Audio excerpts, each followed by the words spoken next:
Қазіргі ең тиімді әдіс лазерлік ем. Бұл процедура небәрі 30-40 минутқа созылады. Тері тілінбейді. Ауру венаның ішіне жіңішке талшық енгізіледі де, лазер арқылы тамыр іштен жабылады. Ауру тамыр біртіндеп өздігінен жойылады.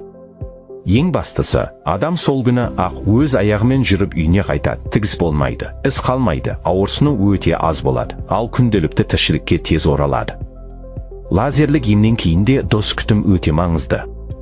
Алғашқы күндері компрессиялық шұлық кию қажет, ауыр көтеруге болмайды, керісінше көк жүру пайдалы. Дәрігер белгілеген уақытта бақылауға барып тұруда аса маңызды.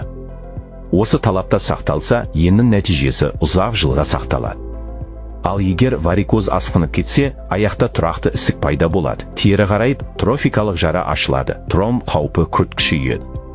Сол себепті бұл дертте уақытты созбай, ерте барып қаралу